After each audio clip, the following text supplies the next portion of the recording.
Selamat berjumpa kembali di forum kita bersama Insights on Innovation, sebuah kanal pengetahuan dari program studi Magister dan Doktor Kepemimpinan dan Inovasi Kebijakan Sekolah Pasca Sarjana Lintas Disiplin Universitas Gadjah Mada.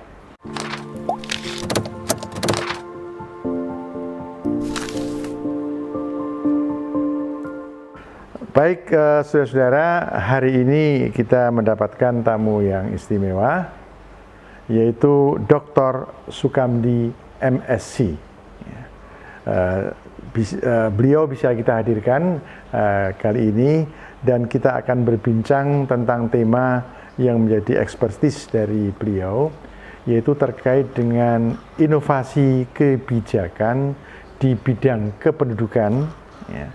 Termasuk di situ ada mobilitas, termasuk di situ itu ada migrasi, termasuk di situ itu ada ketenagakerjaan. Ya. Baik, sebelum saya menyapa tamu kita ini, saya ingin memperkenalkan terlebih dahulu siapakah Dr. Sukamdi, MSc. Dr. Sukamdi, MSc adalah dosen senior di Departemen Geografi Lingkungan, Fakultas Geografi Universitas Gadjah Mada. Selain di fakultas ini, Mas Kamdi, demikian saya biasa memanggilnya, yang lahir di Klaten, Jawa Tengah pada 5 Agustus 1960 ini sekarang dikenal sebagai seorang ahli kependudukan yang matang.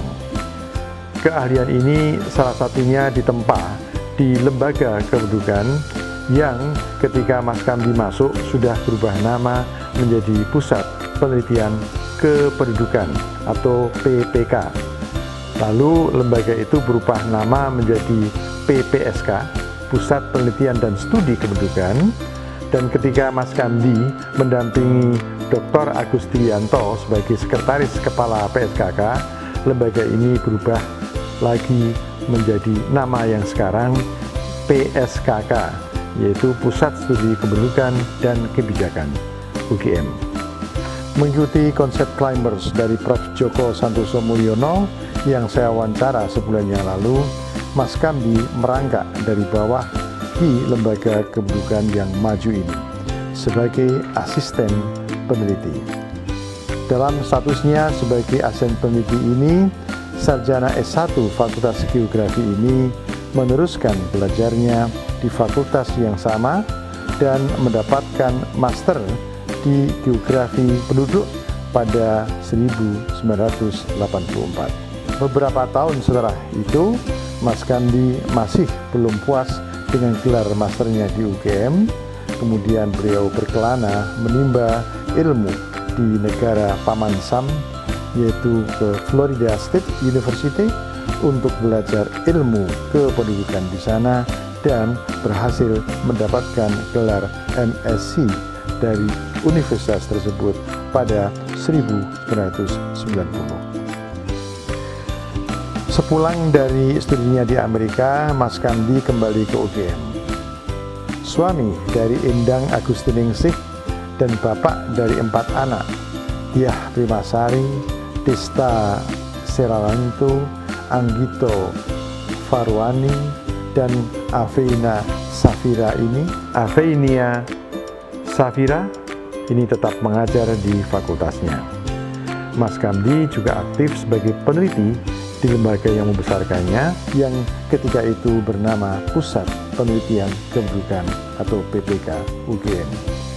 Hanya beberapa tahun menjadi peneliti, pada 1996 Mas Kamdi dipercaya sebagai Sekretaris Kepala PPK mendampingi Profesor Dr. Agus Trianto, di mana di masa kepemimpinan Profesor Agus dan Mas Kamdi ini, Pusat Penelitian Kependudukan berganti nama menjadi nama yang sekarang, yaitu Pusat Studi Kependudukan dan Kebijakan UGM. Pada tahun 2001, beliau naik jabatan menjadi Kepala PSKK dan jabatan ini diemban dalam 2 periode, yaitu 2001 2004 dan 2004-2006. Lepas dari jabatannya sebagai kepala, tetapi masih tetap menjadi peneliti senior di PSKK, Mas Kamdi kembali menekuni ilmunya dengan mengambil studi doktor dalam ilmu sosial dari Radboud University Nijmegen, negeri Belanda, dan berhasil lulus dengan cemerlang pada 2013. Sekarang, selain menjadi dosen senior di Fakultas Geografi dan peneliti senior di PSKK UGM, Mas Kamdi juga menjadi dosen tetap di program Magister dan Doktor Kepemimpinan dan Inovasi Kebijakan Sekolah Pasca Sarjana Lintas Disiplin UGM. Di sini Mas Kamdi berbagi keahliannya sebagai seorang ahli metodologi penelitian dalam sejumlah bidang kajian seperti penduduk dan pembangunan, migrasi, urbanisasi, dan ketenagakerjaan. Baik saudara-saudara, sekarang kita berjumpa dengan Mas Kamdi. Ya. Kita sapa tamu kita ini. Selamat pagi Mas Kamdi. Pagi Mas Muhadjir. Aduh, senang ya kita sekarang bisa bertemu ya, di kantor kita ya. Ini kita melakukan rekaman di kantor Pusat Studi Kependudukan dan Kebijakan di ruang direktur, yang ketika itu Mas Kamdi menjadi direkturnya dan saya menjadi penggantinya ya. Jadi sebenarnya Mas Kamdi ya, saya itu dari segi umur itu lebih senior, tapi di dalam hal pangkat atau jabatan di kantor, saya adalah juniornya Mas Kamdi karena beliau menjadi direktur sebelum saya ya. Dan sekarang kita bisa bertemu. Nah Mas Kamdi, mari kita berbincang ya tentang bidang ilmu yang menjadi keahliannya Mas Kamdi ya. Tadi saya menyebut ya di perkenalan itu ada 4 bidang ya. Pertama adalah kependudukan, dan itu link dengan pembangunan ya.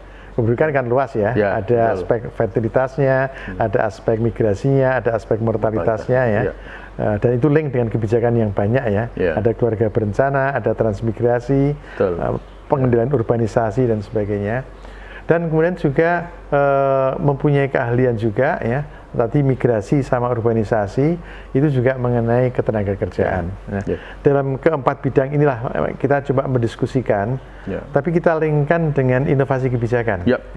Dan Mas Kamdi adalah dosen di prodi kita, Kepemimpinan dan Inovasi Kebijakan, sehingga saya kira beliau juga ahli untuk menganalisis tentang aspek inovasi dari kebijakan publik, terutama kebijakan yang terkait dengan ekspertisnya Mas Kamdi, yaitu kependudukan dan ketenagakerjaan. Mari kita mulai mungkin dengan merajut ya bidang-bidang yang banyak itu, di mana link di antara keempatnya itu sebagai suatu ekspertis atau keahlian, Mas. Oke, terima kasih Mas Muhadjir sudah diberi kesempatan ngobrol di pagi ini. Kalau saya boleh memulai, itu sebetulnya ada satu kata kunci yang bisa mencakup keempat isu itu, yaitu tentang pasar kerja. Pasar kerja ya. Jadi isu besar yang sebetulnya ini menjadi masalah struktural ya di negara berkembang itu kan ketidakseimbangan antara supply dan demand di ketenagakerjaan. Betul. Jadi pasar kerja selalu imperfect, tidak sempurna. Ada distorsi di sana. Nah itu kemudian melahirkan banyak isu. Isu yang pertama misalnya kalau kita kaitkan dengan migrasi, menimbulkan migrasi urban migration.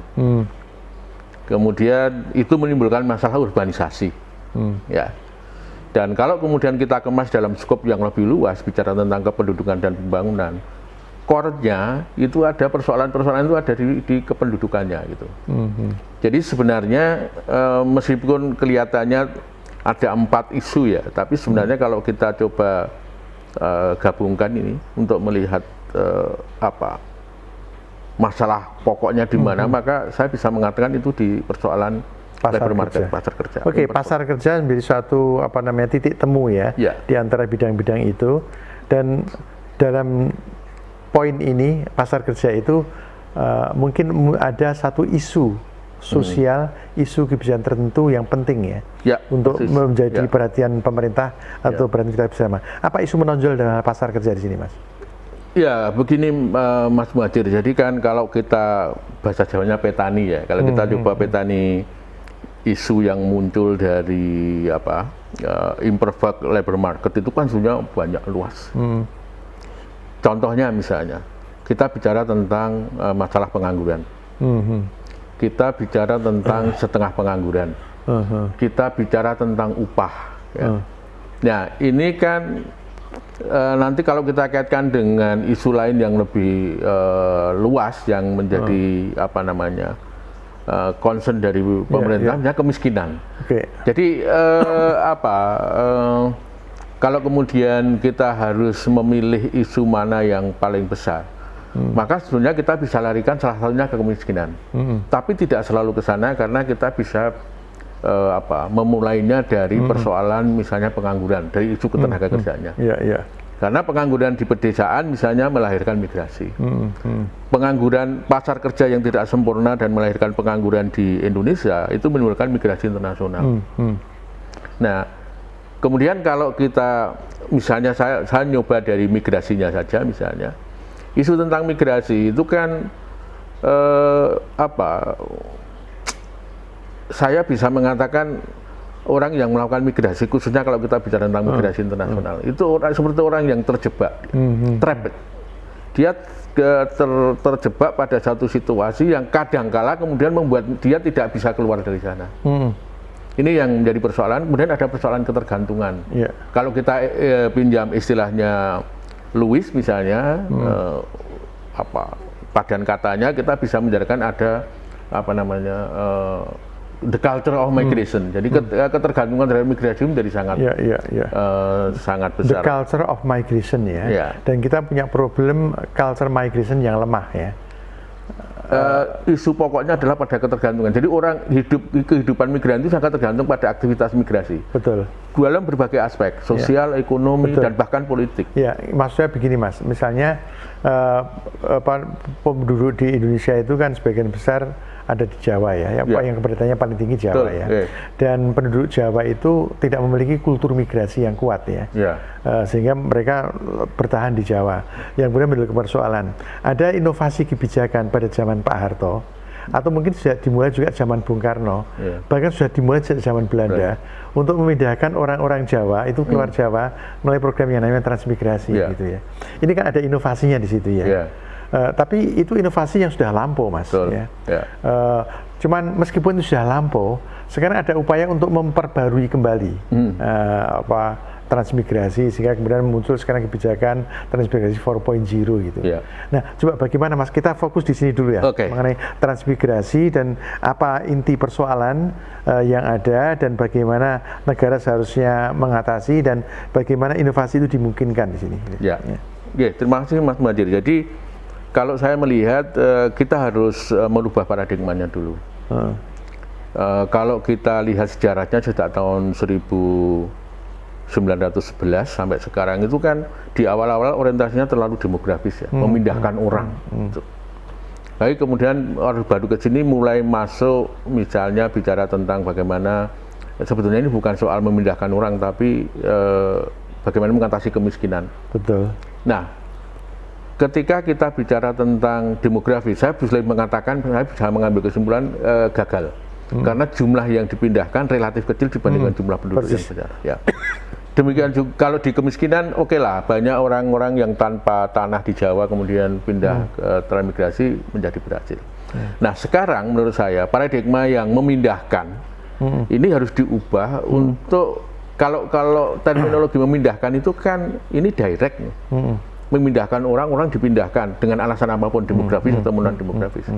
Tapi sekarang kita bicara dalam perspektif bagaimana orang itu tertarik untuk pindah, bukan memindahkan. Sehingga sebetulnya ini bukan isu baru sih. Ini sejak zaman Orde Baru juga sudah dicoba dimulai untuk membangun growth pool di luar agar orang ke sana gitu. Cuman kita terkendala dengan persoalan culture juga. Betul. Ini satu. Itu kalau dikaitkan dengan teori migrasi ya, itu faktor pull push ya. Jadi Betul. transmigrasi itu nggak menarik karena faktor apa namanya pull-nya itu ya, betul. kurang ya. Ya. Push-nya besar, tapi push-nya besar karena luar Jawa itu pull-nya kurang. Ya. Mereka larinya ke kota dan menjadikan urbanisasi yang sering juga nggak mengatasi masalah. Ya. Bagaimana kemudian menciptakan faktor pull di daerah-daerah luar Jawa sehingga tanpa disuruh orang itu juga bisa ke sana gitu. Ya. Nah, inovasi kebijakan apa yang dilakukan untuk menciptakan pull yang kuat itu, Mas? Gini Mas, apa namanya, kembali soal teorinya ya. Kalau kita bicara tentang teori itu kan salah satu teori besar yang di dalam migrasi itu kan teorinya Haris-Todaro ya. Bahwa orang pindah itu karena ada expected income. Sehingga kalau kita bicara tentang bagaimana menciptakan daya tarik, sebenarnya ada di situ kata kuncinya. Bagaimana orang yang ketika pindah itu dia punya income yang lebih tinggi dibandingkan ketika di daerah asal. Itu kan menjelaskan mengapa orang pergi ke luar negeri, Mas. Iya. Tapi sekarang transmigran banyak yang berhasil loh, Mas. Di Sumatera kah, di Kalimantan, mereka berhasil mungkin juga di dalam pertaniannya. Ada juga yang kemudian juga pindah ke sektor industri, bahkan ada yang jadi kepala daerah gitu. Iya. Apakah ini juga bisa menjadi faktor untuk mendorong terjadinya pull ini, Mas? Ya. Kalau saya pull itu sebetulnya harus dimulai dari pemerintah, Mas.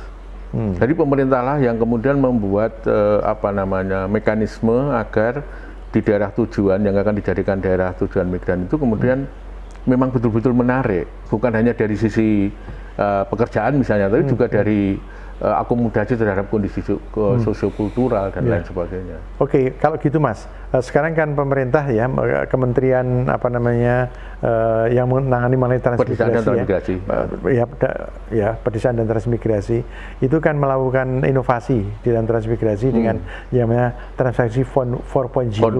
Ya. Nah, apakah inovasi teknologi ini bisa menciptakan penguatan pool di daerah-daerah transmigrasi? Kebetulan saya ikut terlibat beberapa kali diskusi tentang hal itu, tapi saya melihat ada, kalau jawab pertanyaan Mas Muhadjir, apakah ini bisa? Saya jawab bisa. Hanya kemudian kita berhadapan dengan persoalan baru yang tidak ditransmigrasi saja belum selesai. 4.0 itu di luar zona transmigrasi saja kita masih tergagap-gagap gitu. Kalau kemudian kita terapkan dalam konteks kebijakan transmigrasi, maka pertanyaan besar kemudian adalah bagaimana 4.0 industri 4.0 itu kemudian dimodifikasi untuk mengakomodasi konteks transmigrasi. Tentu kemudian tidak seperti industri 4.0 seperti yang kita kenal. Nah, kalau kemudian pertanyaannya dikejar lagi, bentuknya seperti apa? Nah itu yang kemudian bayangan saya dapat tuh ya, tapi saya juga terlalu menguasai mengenai inovasi seperti itu. Maunya pemerintah itu sepertinya bagaimana agar supaya para petani-petani di transmigrasi itu dapat menjual bukan hanya di sekitarnya, karena pasarnya masih terbatas, tapi jauh keluar. Nah kalau dari itu kan harus ada demand dari luar, yang nyambung, bahwa ada supply dari sini itu. Lalu kemudian persoalan transportasi. Nah kalau itu jalan, mestinya kemudian itu menjadi menarik karena transmigrasi bisa menimbulkan pendapatan yang lebih tinggi, lalu orang menjadi tertarik untuk juga pindah ke sana. Gitu. Ya, saya kira itu persyaratan yang mutlak yang memang harus dilakukan. Cuma melihat melihat pengalaman melingkan produk di sektor pertanian, kalau kita bicara transmigrasi sebagai daerah pertanian, di sini aja kan susah. Kita belum punya lesson learn yang bagus bagaimana mekanisme yang harus dibangun. Saya kira ini PR besar, Mas. Yang melingkan lewat online antara supply dan kembalikan ini bicara supply dan demand lagi, artinya kita kembali ke sana. Oke, jadi intinya adalah bahwa itu ada inovasi yang mungkin memang relevan, penting dan perlu, tetapi bagaimana itu menjadi matang pada level implementasi sehingga betul-betul bisa berjalan secara efektif, itu mungkin diperlukan adanya terobosan-terobosan baru. Persis. Baik, sekarang kita pindah Mas ke tema lain yang terkait juga dengan migrasi, dan ini menjadi bagian dari ekspertisnya Mas Gamdi, yaitu migrasi internasional. Dan di sini kita punya masalah besar dan juga terkait dengan pasar kerja, karena di sini banyak supply tenaga kerja yang tidak ketemu demand di dalam negeri, dan ada demand itu dari luar negeri, match di sana. Tapi itu bukan perusahaan sederhana, Ini bukan hanya persoalan memindahkan penduduk seperti yang disebut Mas Kamdi, karena di situ ada masalah kemanusiaan. Betul. Misalnya dalam kasus trafficking misalnya. Nah, bagaimana Mas Kamdi melihat permasalahan ini? Ya, sebelum masuk ke situ Mas, saya ingin sedikit memetakan ini apa yang terjadi sekarang di dunia internasional ya. Ada istilah namanya distorted migration regime. Jadi kalau kita ngomong migrasi internasional di negara-negara maju di Eropa, Amerika Serikat, maka isu migrasi itu terdistorsi ke isu tentang apa namanya pengungsi, refugees, dan juga pencari suaka. Ya. Tapi kalau kita geser ke sini ke negara berkembang, ke Indonesia, Afrika dan lain sebagainya, maka isu rejimnya itu bukan rejim politik, tapi rejim ekonomi seperti yang dikatakan Mas Majid. Jadi kalau pertanyaan itu spesial untuk Indonesia, konteks Indonesia, maka kata kuncinya sebenarnya kalau kita ikuti misalnya di ICPD ya, itu bahwa orang bermigrasi itu hak, orang melakukan migrasi itu hak. Ya, betul. Jadi kita tidak boleh melanggar hak. Kalau orang pengen bermigrasi kemanapun, artinya kemudian ada kata lanjutannya itu soal protection, perlindungan. Jadi kebijakan apapun yang dilakukan, pertama dia harus berbasis hak, right-based approach. Yang kedua adalah dalam rangka proteksi. Sehingga kalau dalam konteks Indonesia seperti sekarang ini, kalau kita lihat dari sisi ekonominya, apapun yang kebijakan apapun yang dilakukan harus dua ini yang menjadi. Dan kelihatannya itu sudah titik lemah dari penanganan terhadap migrasi internasional kita. Ya. Karena banyak dari mereka itu kan unskilled. Ya. Dan juga uneducated, sehingga mereka gampang ketipu. Sehingga hak dasarnya itu sering terabaikan gitu. Satu. Yang kedua, karena mereka unskilled dan uneducated, mereka kemudian masuk ke dalam pekerjaan-pekerjaan yang apa namanya dirty. 3D, dirty ya, dark, apa lagi? Dirty, dangerous, satu lagi lupa. Ya, dark, dangerous, sama ya. Pokoknya yang jelek-jelek lah. itu dialami oleh tenaga kerja kita di luar negeri. Gitu. Nah, tentang hal ini bagaimana ya pensikapan pemerintah? Saya kira pensikapan pemerintah belum cukup maju. Karena seperti misalnya ya Kementerian Tenaga Kerja ya yang menangani lebih fokus kepada remitan yang didatangkan oleh pekerja, bukan kepada perlindungan terhadap hak-hak para migran kita itu. Sehingga praktek pelanggaran HAM terhadap pekerja internasional kita itu masih tinggi dan kurang mendapatkan perlindungan dari pemerintah. Kalau menurut Mas Kamdi bagaimana itu, Mas? Sekali lagi kita bicara tentang paradigma, Mas. Jadi saya itu selalu risih kalau apa namanya membicarakan tentang migrasi internasional dikaitkan dengan devisa gitu.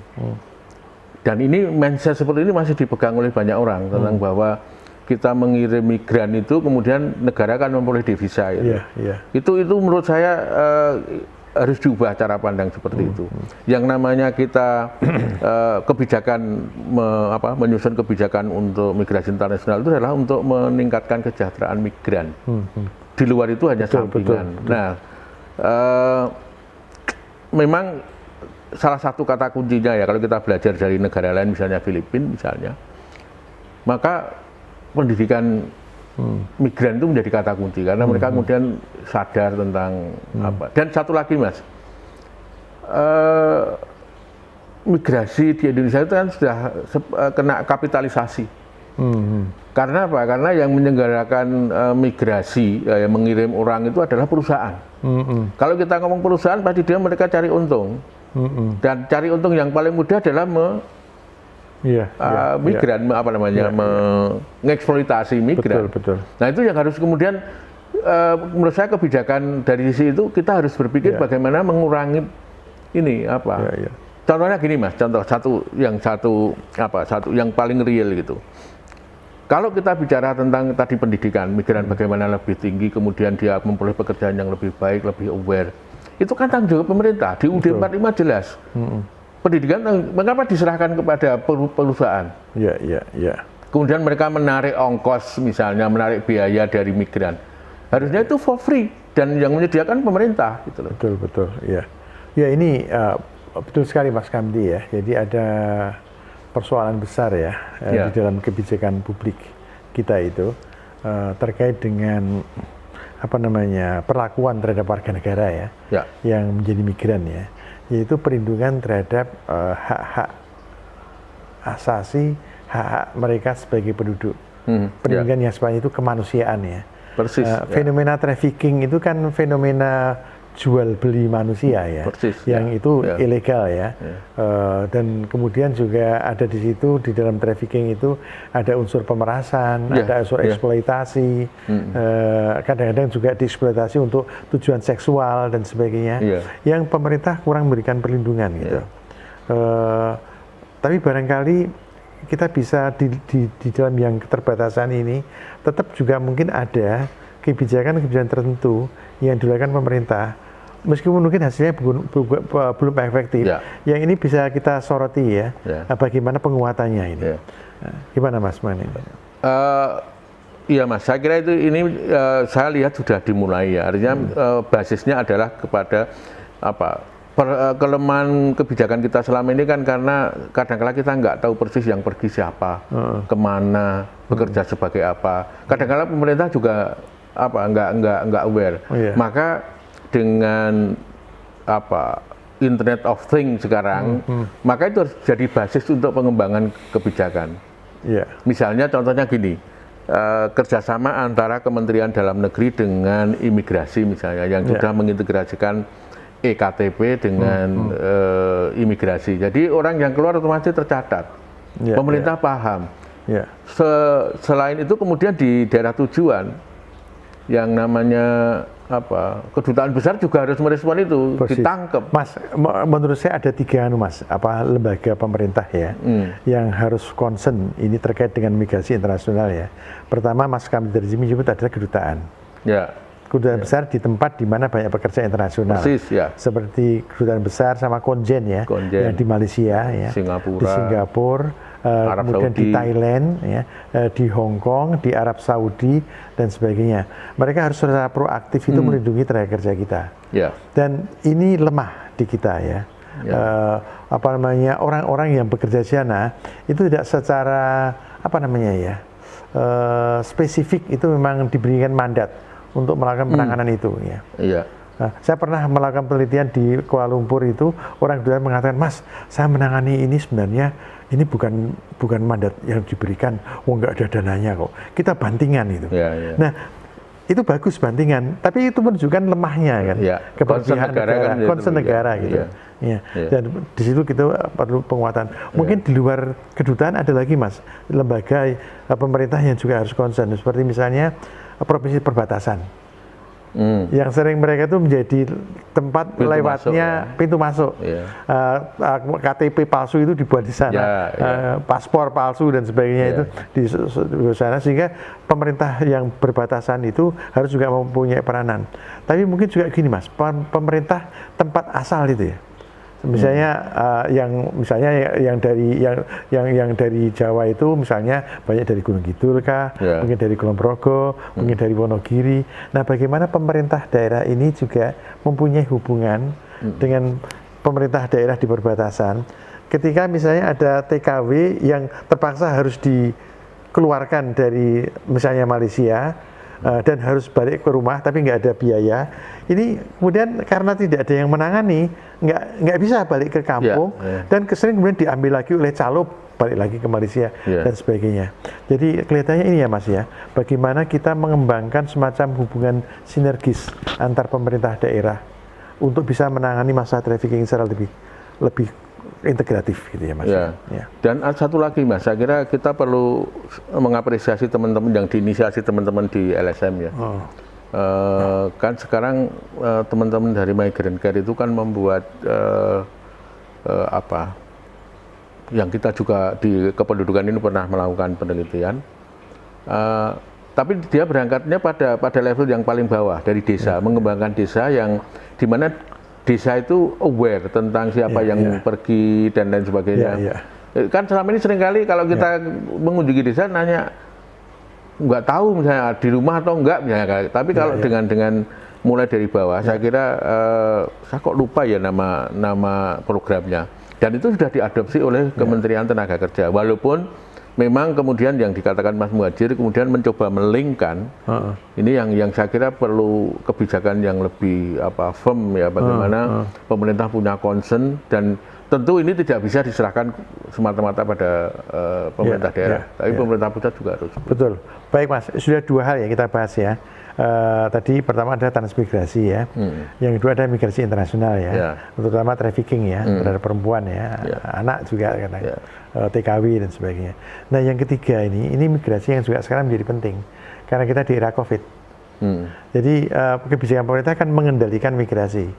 Nah sementara itu migrasi kan hak dari individu. Nah bagaimana penggunaan hak tersebut dikaitkan dengan pandemi ya. Nah, sekarang kan ada misalnya bagaimana menekan orang melakukan migrasi ke Jakarta. Bahkan Jogja pun juga sekarang juga membatasi untuk masuknya orang mobilitas ya. Bukan migrasi, mobilitas ya. Misalnya pariwisata itu agar supaya tidak terjadi penyebaran wabah. Nah, ini berarti kan pemerintah ada ruang sebenarnya untuk mengembangkan kebijakan, inovasi kebijakan. Bagaimana Mas, inovasi kebijakan di sini harus dilakukan pemerintah? Ya, kan dari beberapa studi ya, termasuk penggunaan big data oleh Google, itu kan menunjukkan COVID ini salah satu dampak yang sangat real itu adalah mobilitas yang lebih banyak ke non permanen, Mas. Jadi pergerakan orang itu lebih banyak ke area-area domestik, bukan daerah yang sifatnya publik seperti stasiun dan lain sebagainya, tapi dia ke residensial gitu. Nah, kalau dalam konteks migrasi, memang ada 2 kepentingan yang kemudian berbenturan ya, yang kemudian pemerintah juga saya sadar mereka dalam posisi sulit. Kepentingan pertama adalah migrasi itu kepentingan ekonominya. Jadi kalau orang tidak bisa bermigrasi, mungkin kemudian akan terhambat. Atau mobilitas ya, mobilitas, mobile ya. Atau mobilitas kalau kita mau tarik yang lebih luas. Tapi pada waktu yang bersamaan ada kepentingan yang lain soal kesehatan. Nah, kan seringkali kemudian itu dibenturkan menjadi sifatnya dikotomis, kesehatan atau ekonomi kan gitu kan. Betul. Kalau kesehatan ya lockdown dan lain sebagainya itu kebijakannya. Tapi kalau ekonomi berarti herd immunity, menyerahkan imunitas pada penduduk. Nah, terus terang aja, frankly speaking, saya masih belum bisa, kalau dalam konteks COVID ini, saya masih belum bisa menangkap sebenarnya kebijakan eksplisit seperti apa yang dibutuhkan. Tetapi menurut saya yang jelas, karena kemudian saya lihat ada inovasi, tapi bukan dalam konteks kebijakan. Inovasi, orang itu beradaptasi dengan COVID. Ketika dia tidak bisa melakukan mobilitas untuk kepentingan ekonomi dia, maka dia kemudian mengembangkan ekonomi yang sifatnya lokal.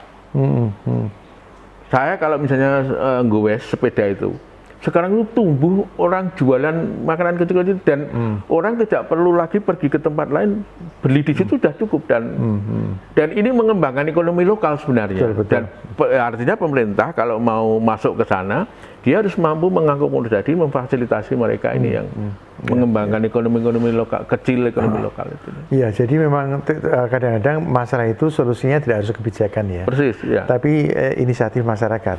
Kreativitas masyarakat untuk mensikapi keterbatasan yang ada itu menjadi kemungkinan-kemungkinan baru. Betul. Ya, dan dalam COVID seperti itu kelihatannya. Ada banyak masalah yang solusinya bukan dari pemerintah, tapi dari masyarakat sendiri gitu. Nah, tapi itu positif. Dan kemudian kita saling belajar mensikapi itu. Baik. Dan yang paling pokok kalau COVID itu kan persoalan bukan bagaimana kita lockdown, tapi bagaimana kita bisa mematuhi protokol kesehatan. Sebab kalau protokol kesehatan itu dipatuhi, meskipun dalam mobilitas, penularan tidak terjadi. Tapi mudah-mudahan seperti itu, karena dalam hal disiplin protokol kesehatan pun Indonesia kadang-kadang tidak semuanya taat ya. Dan yang serius itu sekarang kan muncul sudah mengalami mutasi, Mas. Jadi orang mengatakan 3M itu nggak cukup lagi. Betul. Sehingga memang dalam situasi seperti ini agak sulit juga untuk Saya malah tadi mikirnya itu kenapa sih inisiatif-inisiatif yang sudah muncul di masyarakat itu kemudian tidak didorong menjadi satu aktivitas yang lebih besar agar kemudian mengakomodasi kepentingan ekonomi mereka gitu loh. Iya, betul. Larinya menurut saya lebih ke sana daripada kita bicara tentang apakah migrasinya pulih atau tidak gitu. Ya, larinya kepada bagaimana masyarakat Inisiatif itu lokal. mampu mengembangkan inisiatif lokal, Ya. dan inisiatif itu di-sharekan kepada yang lain sehingga menjadi kebiasaan baru. Persis yang ya. positif. Yang disebut dengan grassroots innovation itu kan gitu. Betul. Dan itu sudah terjadi. Sudah Tapi terjadi. bagaimana itu diberikan fasilitasi ya, Persis. agar itu bisa berkembang. Baik Mas Kamdi, sebelum kita akhiri perbincangan kita ini yang sangat menarik dan hidup ini ya, silakan Mas Kamdi menyampaikan semacam closing statement ya, pernyataan akhir tentang apa hal-hal penting yang harus kita jadikan perhatian bersama dalam kaitannya dengan isu-isu yang kita bahas tadi, kependudukan, migrasi, ya, mobilitas penduduk dan ketenagakerjaan. Monggo Mas Kamdi. Terima kasih Mas Muhadjir. Jadi saya kira apa yang tadi kita diskusikan menyangkut banyak hal dan kompleks. Ada satu hal yang menurut saya penting. Yang pertama, seperti tadi sudah saya katakan, bahwa apapun yang dilakukan pemerintah, dia harus berbasis pada pendekatan hak, right-based approach, kemudian sifatnya harus melindungi, perlindungan, menekankan pada perlindungan, itu pertama. Kemudian yang kedua, pemerintah harus mampu memposisikan dirinya secara pas, bukan benar, tapi pas. Artinya ketika sudah ada inovasi dari masyarakat, ya, untuk mengatasi masalah, misalnya tadi contohnya COVID, maka kemudian pemerintah memberikan peran untuk mengakomodasi, memfasilitasi, dan mengembangkan inovasi-inovasi yang sudah bermunculan saat ini. Jadi jangan sampai kemudian itu dikooptasi oleh kebijakan yang lebih makro, malah nanti bisa hilang. Jadi artinya bagaimana pemerintah memposisikan diri sebagai fasilitator dan mengakomodasi inovasi-inovasi grassroots yang sudah muncul. Ya. Itu saja Mas, terima kasih. Terima kasih. Saya kira itu poin yang penting ya. Jadi kita sudah bukan di era pemerintahan yang otoriter ya. Kita sudah di era demokrasi, di era kemerdekaan, sehingga ruang dari masyarakat ya untuk mengembangkan kreativitas itu harus dimunculkan, dan di sini pemerintah memposisikan diri sebagai fasilitator. Ya, bukan sebagai direktor yang harus mendirect segala hal. Persis, ya. Nah, tapi sebagai fasilitator haruslah juga fasilitator yang kreatif dan penuh dengan inovasi, sehingga kemudian inovasi bisa berkembang bersama-sama untuk kemajuan kita bersama. Baik, saya kira sudah banyak sekali ya yang kita bicarakan. Kita berbicara secara terbuka dari satu isu ke yang lain, tapi dalam lingkup isu besar yang menjadi keahlian dari tamu kita, Mas Kamdi ini, yaitu isu kependudukan, kemudian ada di situ link dengan mobilitas, migrasi, ketenagakerjaan, dari tentang pasar kerja ya, yang masalah yang dihadapi oleh bangsa itu kompleks ya, kalau tadi kita melihat itu. Dan pemerintah itu bisa juga mengatasi, tapi belum tentu juga paripurna. Tapi yang lebih menonjol harus ditekankan itu adalah bagaimana masyarakat sendiri itu mampu mengembangkan inisiatif ya, untuk mengatasi masalah, dan ada share solusi-solusi itu kepada yang lain agar kemudian muncul kreativitas bersama di dalam mengatasi masalah ini, sehingga terhadap masalah yang kita hadapi kita bisa keluar dari masalah itu untuk menuju pada kemajuan ke depan. Baik, saya kira sudah cukup. Terima kasih sekali lagi Mas Kamdi atas waktu yang diberikan, dan kita akan bertemu di episode berikutnya lagi. Terima kasih.